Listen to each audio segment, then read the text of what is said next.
All right, and we are recording, and welcome into the opening line. Corey and Benny coming at you on a September 11th.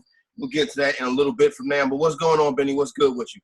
And not too much, man. I just finished watching Team USA lose to France in the World Championship. So knocked out in the quarterfinal round. The best we can do now is finish fifth.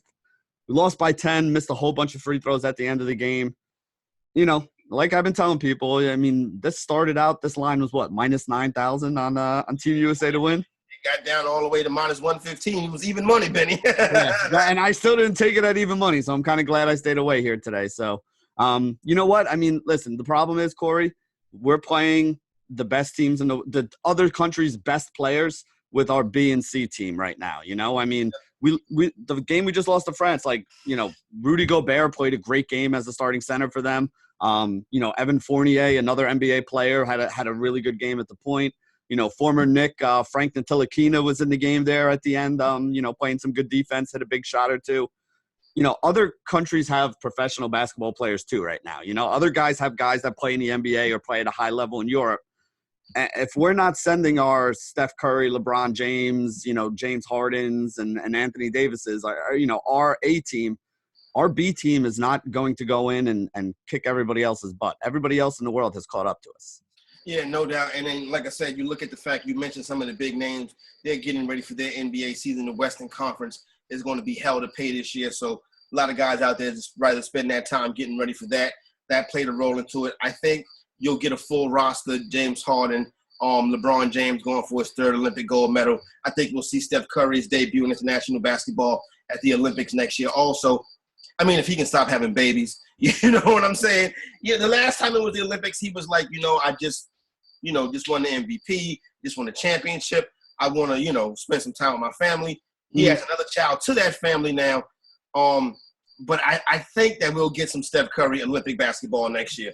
Steph Curry in the international game would be ridiculous. Wow. I hope so, man. Steph, if you're listening, which you're probably not, but if anybody knows Steph and they can get this message to him, we really want to see you play in the Olympics next year. No doubt about it. Also, Vinny, about to say, Coach K not being there. Don't get me wrong, Pop and Steve Kerr are great coaches, but Coach K was really the one who took over USA basketball and had this streak going. Without Coach K, we did see them lose in the qualifying rounds with Jeff Van Gundy coaching the team. Those were mainly G Leaguers, but then they this one without Coach K, and they're not even going to medal.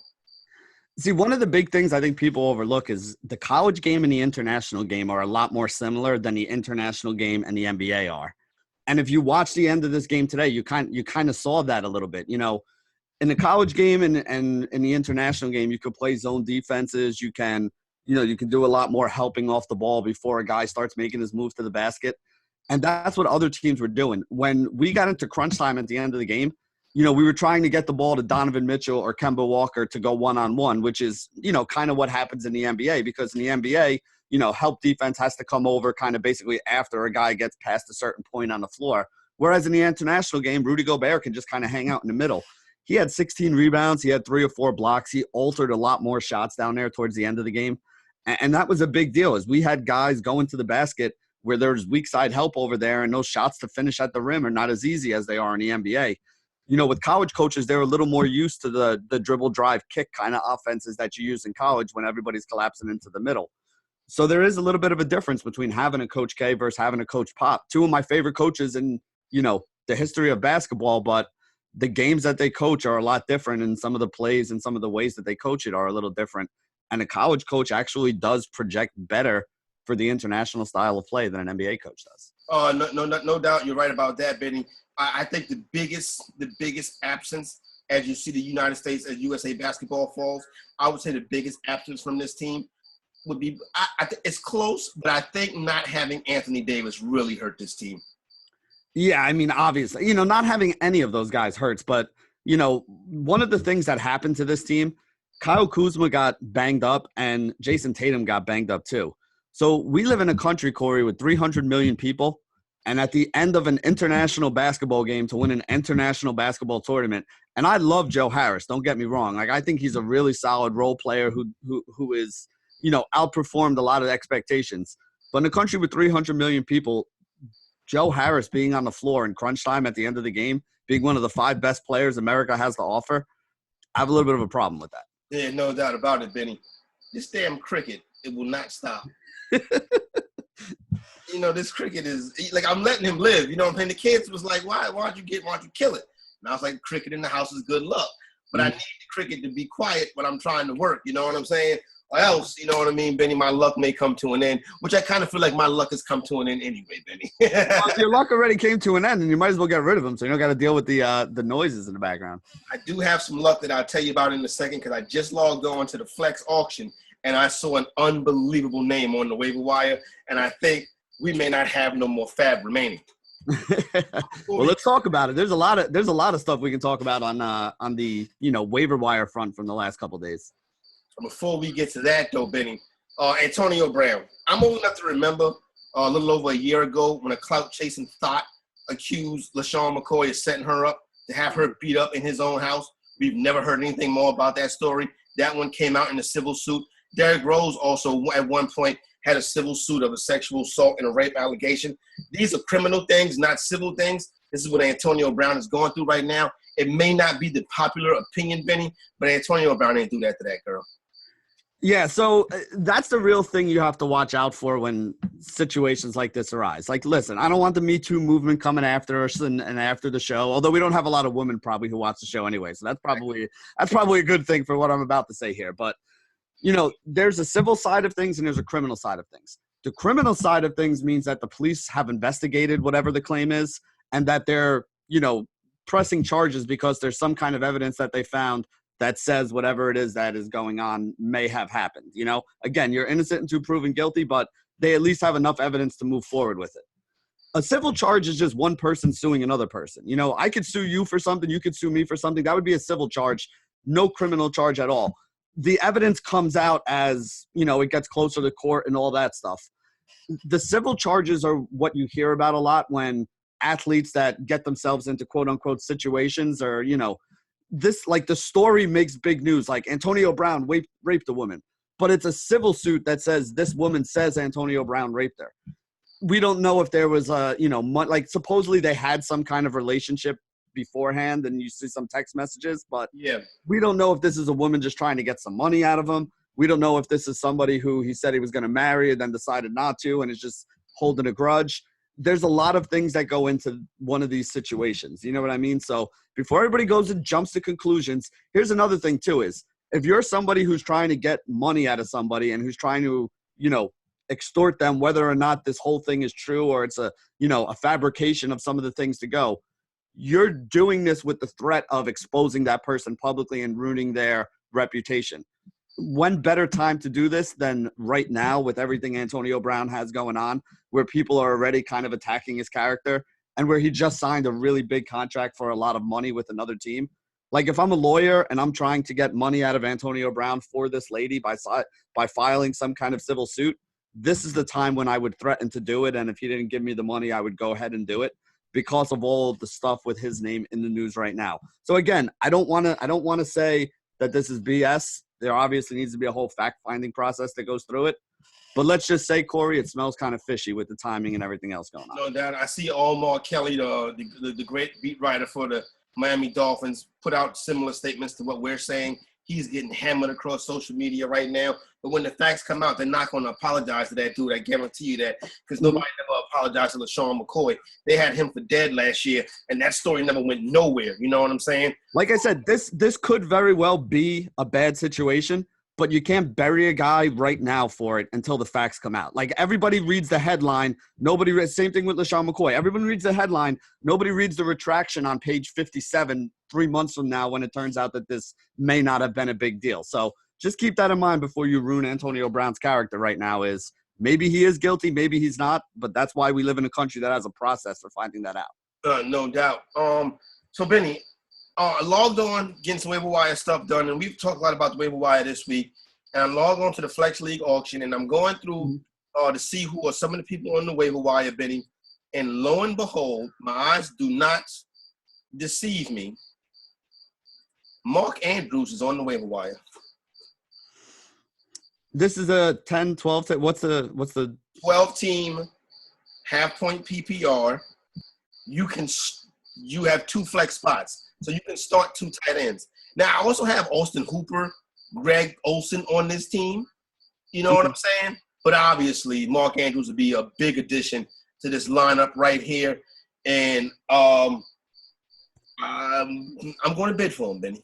Yeah, well, Greg Olson should be the guy you're dropping because he actually got hurt last week. I don't know how long he's going to be out, but looking ahead for DFS and being the guy who writes the tight end article every week, I actually have Ian Thomas on my list as somebody we got to talk about because of the Greg Olson injury. So I would much rather have Mark Andrews than Greg Olson at this point. Mark Andrews had an awesome first game. I think he had, 8 catches for over 100 yards. And a touchdown. A touchdown, yeah. How much percent? I wouldn't blow the entire fab on Mark Andrews in week 2, but I would say that to me, he was a top 10 tight end coming into the league. So, coming into the season, he was a guy I was targeting around pick 100, right around that range. So if he's going to be a starter for you for probably are you going to start him every week of these next 15 weeks or most of them? More than likely.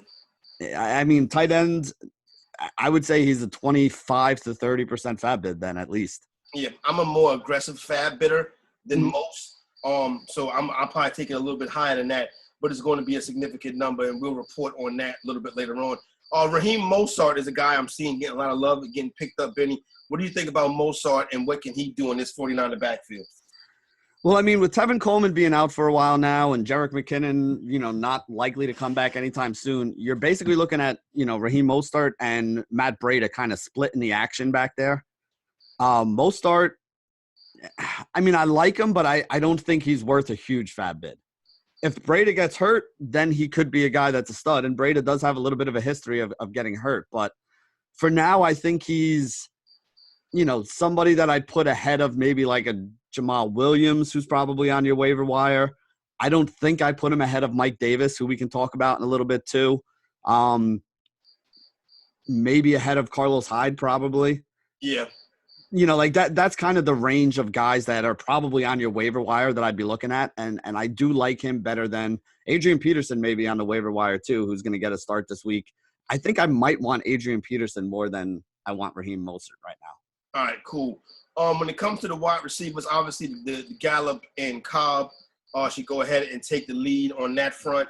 Then you kind of got a whole bunch of mismatch situations. You got the Jacksonville Jaguars, Benny. Mm-hmm. With the Jaguars, I want to see the new quarterback. It's one thing last weekend at home, you know what I'm saying? Mm-hmm. This weekend on the road versus Houston, we might start to see it get exposed. Yeah, I mean, and also they had the perfect game script to put him in there, right? Like they were already down a couple touchdowns. Yeah. They were playing softer coverages and it was basically a, pass heavy kind of game plan. So, I mean, he put up good numbers in a good situation against what is normally a bad defense, right? I mean, Kansas City is, we were picking Nick Foles because normally Kansas City does give up some big games. So I kind of agree with you. I think the kid had a really nice first game. I don't want to knock him, but I don't know if we can expect the quarterback play to be better than it would have been with Nick Foles, which means you got to kind of take down every one of these receivers here.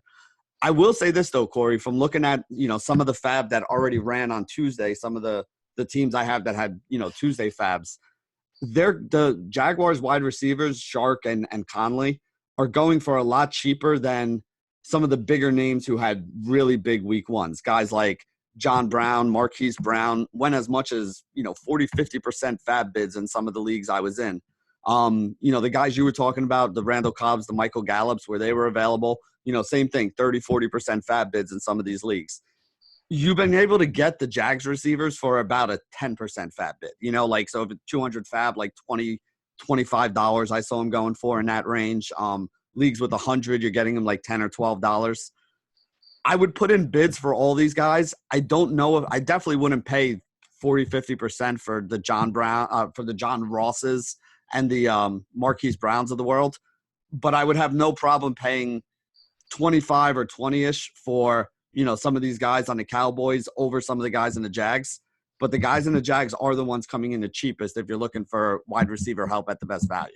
Yep, no doubt. So there you go with that situation right there.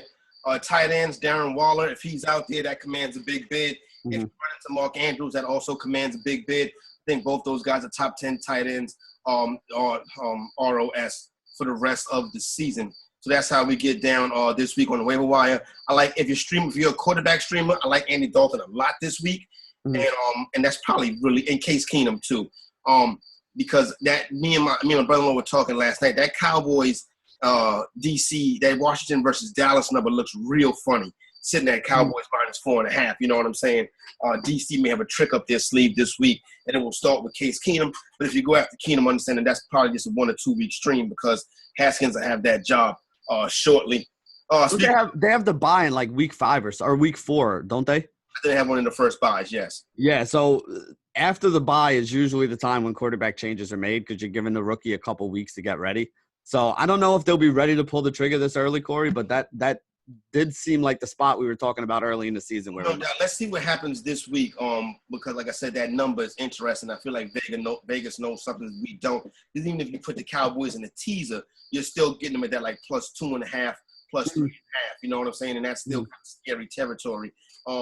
With a number coming in like that, and then that money line is very parlayable at -210. You know what I'm saying? Because I put that with the Bengals money line, it was 126. And I'm like, wow, you know what I'm saying? So I'm like, they don't make it this easy, Benny. So that looks funny to me. Right quick though, Terry Maclaurin and Trey Quinn. Yeah, I was gonna say when you started talking about Washington, I'm like, we didn't mention the Washington wide receivers on the waiver wire too. I prefer Terry Maclaurin of the two. He was a guy that I kind of had some interest in and was taking some late round flyers on based on stuff I heard coming out of training camp with them.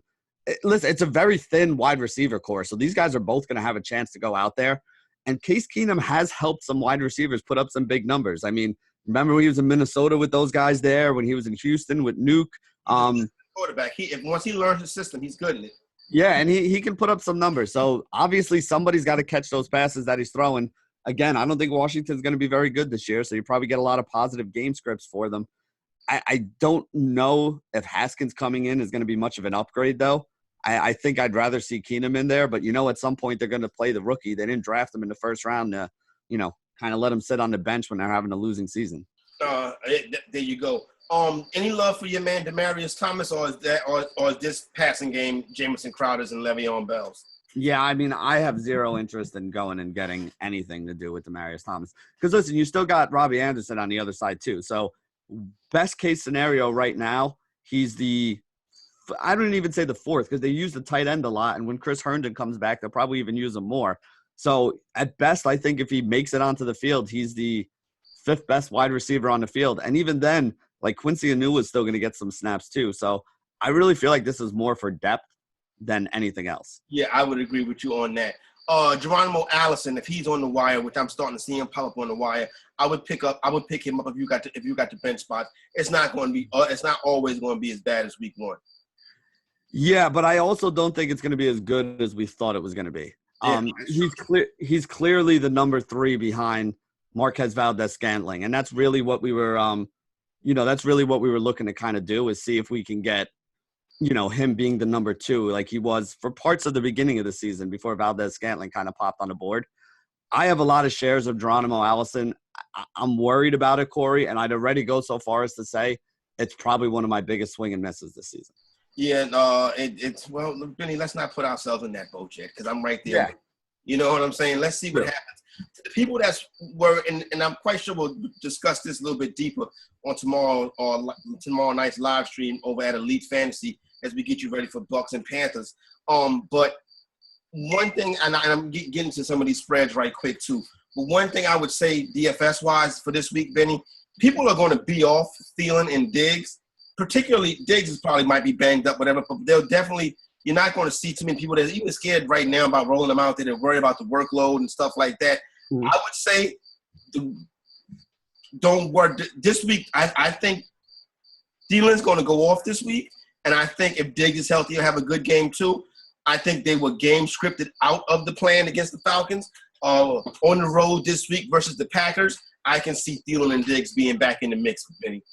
Yeah, well, I mean, Minnesota was up, I think, 21-0 in this game, right? So, I mean, the first quarter. Yeah, 21-0 is not the game script that usually favors your wide receivers getting a lot of volume and having big games. So, I think people need to understand that the run game is going to be part of what Minnesota does this year.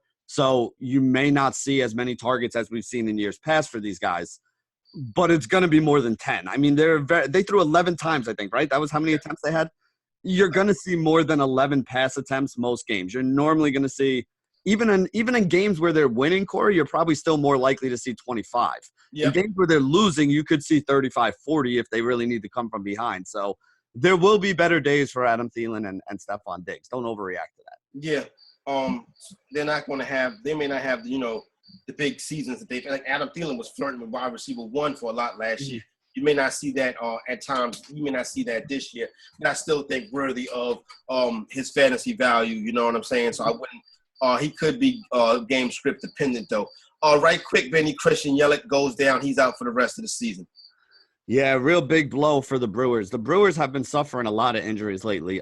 Mike Moustakas has been out for the last couple games. Keston Hiura, their kind of stud hitting rookie that they brought up, has been out for a little while as well. So, Christian Yelich is one of the top 5 players in baseball. Arguably I don't know if you could call him the top player in baseball, but at least he'd be in the argument, and you wouldn't call somebody crazy for putting him up there. I mean, the guy he hits home runs. He has a high average. He hits righties and lefties. He runs well. He scores runs. He plays good defense. I mean, this is an all-around stud, and it sucks to see. It definitely sucks for Brewers fans because this is going to be a big blow for them.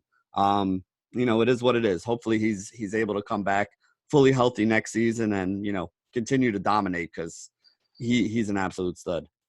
Right now, Benny, Houston Astros are plus 210 to win the World Series. The Dodgers are plus 300. The New York Yankees are plus 450. The Braves are plus 800. The Twins plus 1,200. Yeah, I really honestly don't see the Braves beating the Dodgers. So to me, the Dodgers come out of the National League, and they're going to face the winner of Houston and the Yankees. And I'm a Yankees fan, so I'm going to say the Yankees are going to be there.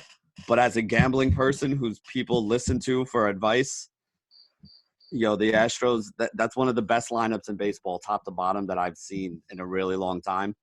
And then you have the pitching staff is also one of the best pitching staffs in baseball. Their starters, Verlander, Garrett Cole, Zach Greinke, even the guys that they brought in, the Aaron Sanchez. I hate to say it as a Yankees fan, but as a gambler, my money would be on Houston. They're a tough out. The Houston Astros are definitely a tough out. You cannot there's no denying that. Right quick, Benny, let's look at some of this movement right here that we saw over the past couple of days. Not really much shaking, except the Patriots are going up to 19 points now. 18 and a half last I saw it. Yeah, 18 and a half. What'd that open at? It opened at 13. Yeah, I saw it starting to move up right there. I can't take 18 and a half points, Corey. I can't do it in a professional football game. I can't. I agree with you, Benny. That's a little bit too much. We have seen some slight movement in some of these contests. Hop into it right quick. As a matter of fact, we've seen some movement more so. The Atlanta Falcons, this game, Atlanta and Philadelphia, Sunday Night Football came in as a pick'em. Benny, Atlanta is now catching a point and a half. A half point has been added since we last spoke. I like Atlanta in this game. I'm probably not going to learn my lesson. I can see this game going off at Atlanta plus 3. If that's the case, I mean, bet the money line if you're going to do it. Because I think if Atlanta's – I like the Eagles to win this game, to be honest with you. They struggled at the start of that last game against Washington. But the second half, when they put it together on both sides of the ball, and then they just dominated. I mean, they came back from down, 21-7 at halftime, I think. So they came back from down 2 scores. 17-7.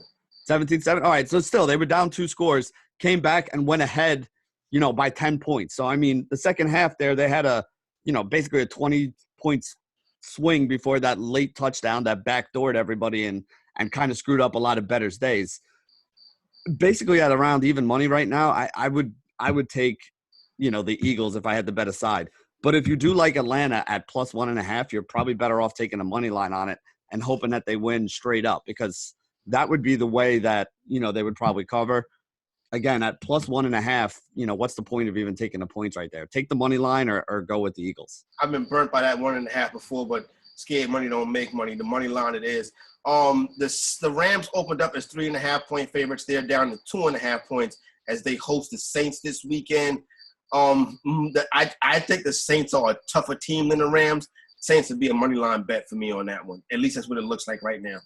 Yeah, the Saints as an underdog, the money line's probably the way to go. I don't really have a strong lean in this game, Corey. I think they're both pretty good teams, and Saints lose this game.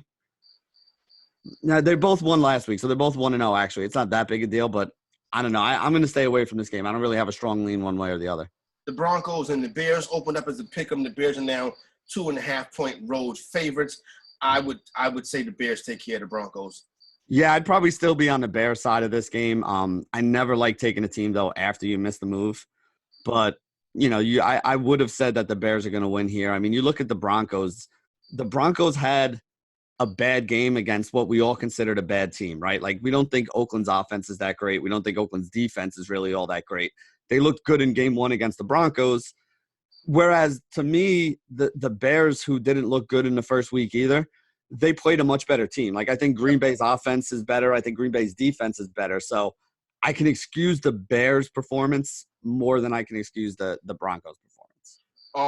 Some other line movement. Steelers opened up at 3.5. They pushed up to 4.5. Even though the bets are coming in on the Seahawks, so we got a little bit of reverse steam on that one. But basically, the sharp bettors are putting their money on the Pittsburgh Steelers and driving that number up. My guess is later on in the week, they'll come back and hit the Seahawks. This is a tough one for me. This is probably no bet for me, Benny. Yeah, I don't think I'm going to either. Like, here's my problem. I don't think Pittsburgh's as bad as we saw them last week against New England. Mm-hmm. But I don't know how good they are. So I don't know if I want to put them ahead of, again, it's not like Seattle looked great last week, but Seattle did get the win. Cincy might be better than we thought they were going to be. I think that has something to play into it too.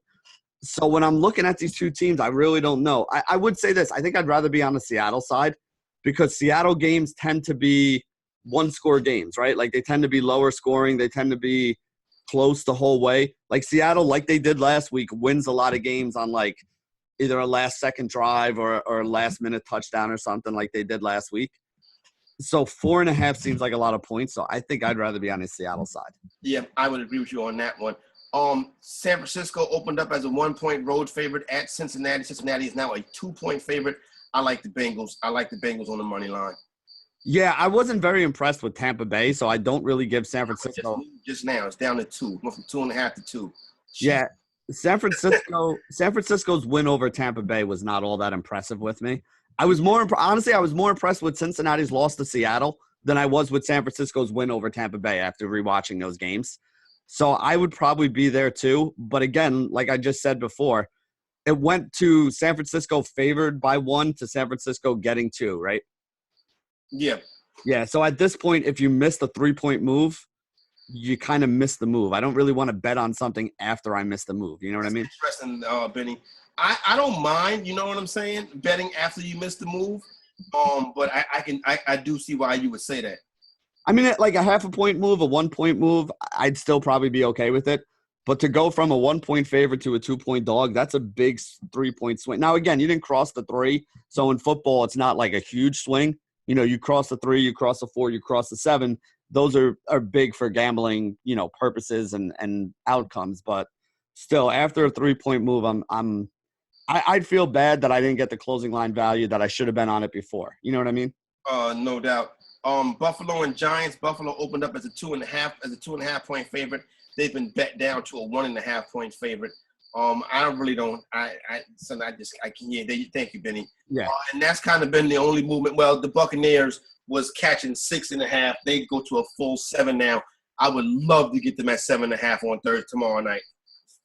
So the Bills game, I'm not touching it. I don't think the Giants are very good, but I watched Buffalo play against the Jets. I don't think they're very good either. Yeah. I don't want anything to do with that game. Two crappy teams going against each other. I don't want to touch.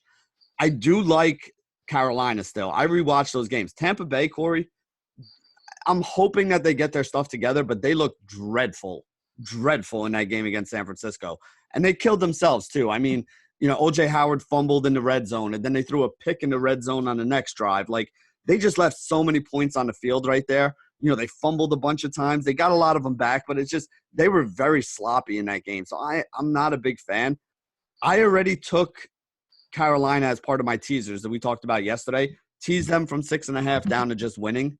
They didn't look that great either. I mean, they only had 3 points in the first half, but I feel like they played a much better defense than the Rams. You know what I'm saying? So, I can kind of give them a little bit of the benefit of the doubt. So I'd still rather be on the Carolina side.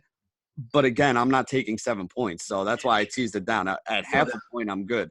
I don't think Carolina's 7 points better than anybody. Or the Dolphins. They're probably 7 points better than the Dolphins. I think everybody's 7 points better than the Dolphins. Here we go, Benny. Trying to get ready to get up out of here. A big piece of chicken goes to everybody in memorial for the horrible events of 9/11. Families and friends, and everybody remembers that day. You get a big piece of chicken from myself. Yeah, I mean, living in the area and being able to, see the Twin Towers from my house and see the skyline. I was a senior in college when that happened. I actually worked. I had an internship the summer before that in the World Trade Center. I ended like the middle of August, so I was out a month before any of that stuff happened. But I knew people there. I know people who are, cops and firemen that were down there helping, clean up the rubble and looking for survivors. I mean, some of the stories that I've heard from stuff that went on down there was, pretty gut-wrenching. So my big piece of chicken today goes out to all the people, NYPD and FDNY, that were down there helping out all the cops and firemen, who don't get enough credit for putting themselves in harm's way, while all that stuff was going on. So big piece of chicken to everybody down there too. All right, for my main man, Benny Ricciardi, is Corey Parson, the fantasy executive, the opening line. We're out.